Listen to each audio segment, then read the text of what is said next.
Hey guys, welcome back to my channel. So for today's video, I'm actually going to do another bite-sized science video and discuss the question, can you grow taller in space? Now, I touched on this briefly in another video where I talked about Scott Kelly's book Endurance, where he documents the year that he spent in space. And one of the many fascinating things that happened to his body after spending 340 consecutive days aboard the International Space Station was that when he returned to Earth, he was almost 2 inches taller than his identical twin brother, Mark Kelly. And just so there's no confusion, being identical twins, they were the same height when Scott left Earth. And Scott Kelly is not the only astronaut that this has happened to. According to the Scientific American, most astronauts who do longer stays aboard the International Space Station can grow up to 3% taller in space.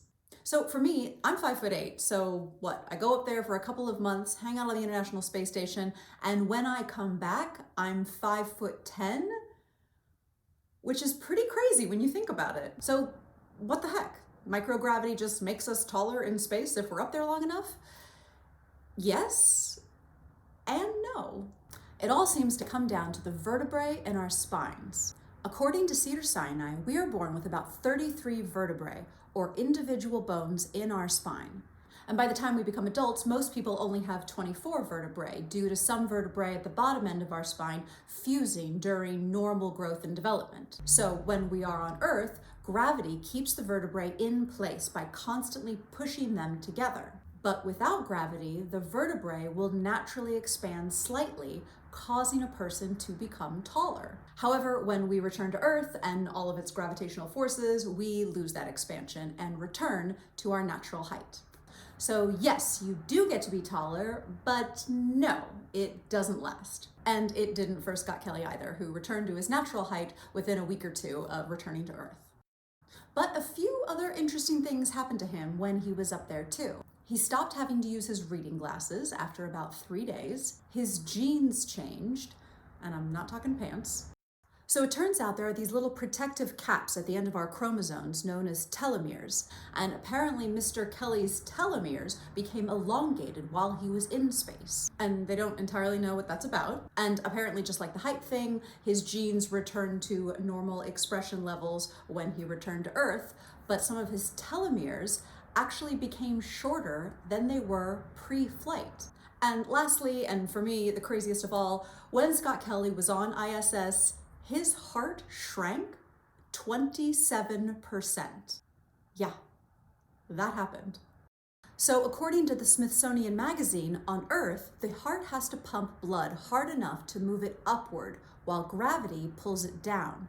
But in the weightless conditions of orbit, gravity is no longer a factor, and the heart shrinks to an appropriate size because frankly, it's not working as hard since it's not fighting gravity. And apparently that's completely fine. His heart was never in danger of failing, it was simply adapting. And all of this just feels like, what? No, none of this should be happening. But what I think it just proves and reminds us of is just how elastic and adaptable our bodies are capable of being. And all of this seems to bode well for the human body enduring extended space travel, which was sort of the point of studying Scott Kelly's year in space in the first place. You know, when I was backing away from the space station for the last time I will probably ever see it, I looked out at this incredible space station that we've built with this international partnership of 15 countries in different languages, using different engineering standards in some cases, putting this thing together while flying around the Earth at 17,500 miles an hour in a vacuum and extremes of temperatures. And I was inspired that if we can do this, the hardest thing we have ever done, we can do anything. If we choose to go to Mars, we can go to Mars. If we want to cure cancer and we put the resources behind it, we can cure cancer.